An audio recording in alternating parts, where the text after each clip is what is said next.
For over half a century, the legislative power held inside Fort St. George was locked behind an impenetrable political fortress. State control alternated between two massive machines, the DMK and the AIADMK. They maintained an absolute grip on Tamil Nadu through deep top-down patronage networks and carefully calibrated alliance math. Then, on May 4, 2026, the state recorded an 85.1% voter turnout. It was a record-breaking surge, driven primarily by women. The results broke the traditional two-party split. A new contender, the TVK, took 107 seats.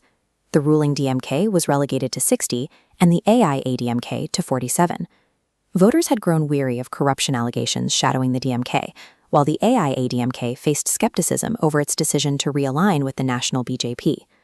While the headlines focused on celebrity star power, the victory relied on a calculated strategy to dismantle an entrenched monopoly, using organizational tactics that broke the traditional rules of Indian politics. In the lead-up to 2026, the incumbent stuck to a familiar playbook. The DMK-led Secular Progressive Alliance secured 164 seats for itself, while distributing the remainder to allies like the Congress Party. The AIADMK countered by reallying with the BJP, aiming to consolidate conservative and rural voting blocs. This side-by-side ledger shows the resulting bidding war. The DMK offered 8,000 rupee appliance coupons and 1 million new houses. The AIADMK matched the scale of those promises, counterbidding with 10,000 rupee relief payments, two-wheeler subsidies, and sweeping agricultural crop loan waivers. Both legacy parties assumed that mega alliances and massive welfare spending would block any newcomer. TVK leader Vijay rejected that premise. He refused to compromise on seat sharing, choosing instead to run solo across all 234 constituencies. Rather than joining the freebie bidding war, TVK's manifesto targeted systemic issues, focusing on a drug-free state and collateral-free education loans. They captured the political center by citing figures like B.R. Ambedkar to project secular, egalitarian values. Their internal operations looked less like a campaign and more like a corporate recruitment drive. At their Panair headquarters, they replaced traditional political patronage with structured interviews. Candidates were vetted using specific data points: local social influence, their mobilization capacity, and the financial independence required.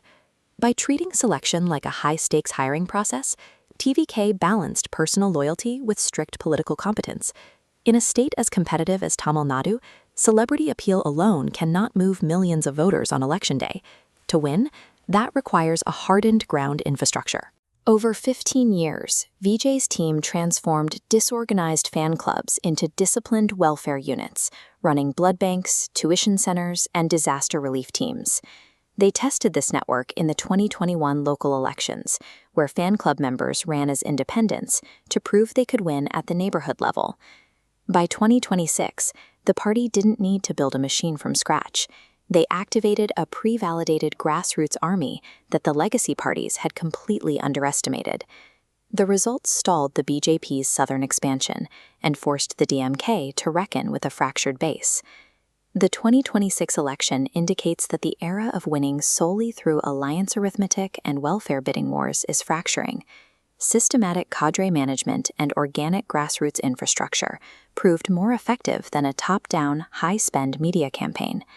TVK provided an open-source blueprint for dismantling entrenched political monopolies through a high-speed, corporate-driven model.